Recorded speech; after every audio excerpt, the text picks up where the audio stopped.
Finally, I'm talking about a recent game instead of a game that's like 4 years old. It's Neon White this time. So I recently finished it, and boy do I have a lot to say about this game. If you haven't played Neon White yet, then don't worry, the game is completely gameplay focused.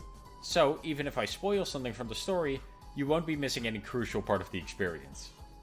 But what do I mean by Neon White being gameplay focused? Well, I'll get to that. Let's first start with the usual overview of the game.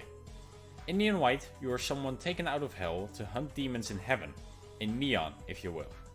However, this demon hunting is also turned into a competition, where one Neon will be allowed to stay in heaven for a year if they win.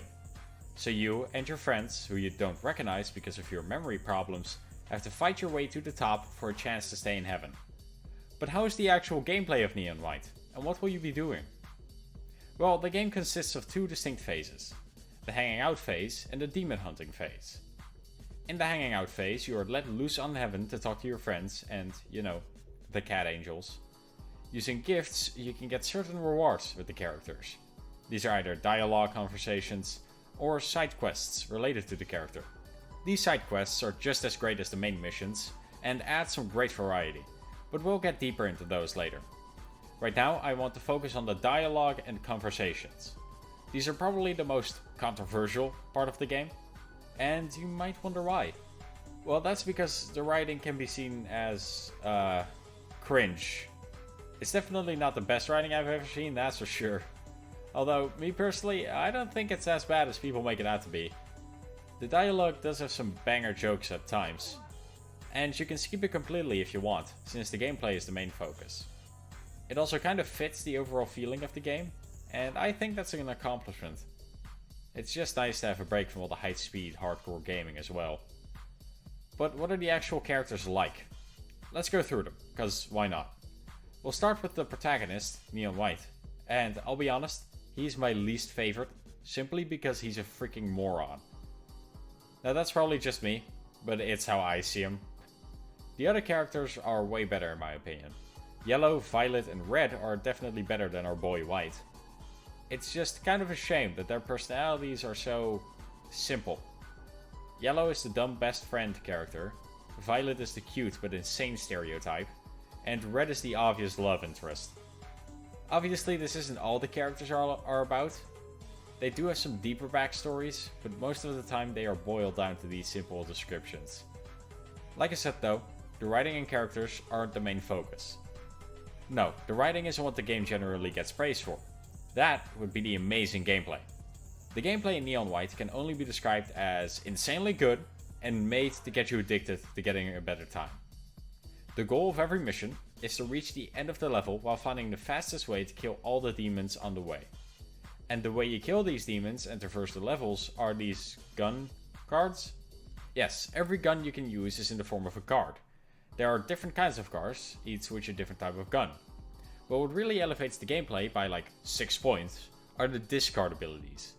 Each card can also be discarded instead of being used to shoot to activate a movement ability. And each type of gun card has a different discard ability. The yellow card is a pistol and has the double jump discard ability for example. You also have a horizontal dash or a bomb which you can use on demons or on yourself to gain height and speed. So the movement is actually the real gameplay, not the shooting. This obviously puts a big focus on the time it takes for you to finish the level. Luckily, Neon White has different medals you can earn based on your time. The highest you can get is Ace. You would think. But there's actually a higher tier medal. The Red Death Time medal. I'm not sure that's the name, I just call it that. But as you might have guessed, these times are the times the developers of the game got. These aren't perfected runs though, so you can get them with a reasonable amount of time spent on the level. I mean, for me, I either got a death medal within 10 or 40 minutes if I actually try to go for it. So that's how you get addicted.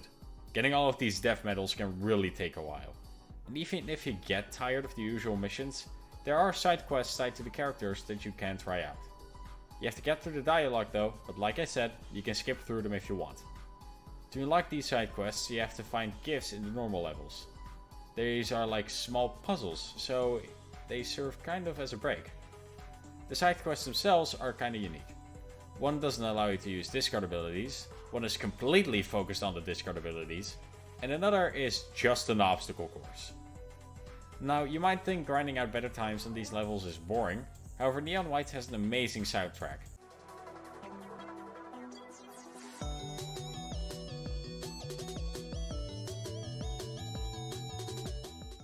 Which will probably keep you at least somewhat entertained. And the other thing you might notice is that, despite the writing not being too great, the artwork is phenomenal. So that's what I mean with Neon White being close to a perfect game. It nails absolutely everything, though it falls behind a bit with the writing. However, since the writing is not the main thing about this game at all, I can't help but recommend it. Not bad for that guy, huh? Anyway, thanks for watching another random video of mine. I really feel like I've been improving with every video I make. And honestly, I appreciate every single piece of feedback I'm getting. Whether it's praise or criticism, and I just want to say thanks. So, subscribe. Okay, goodbye!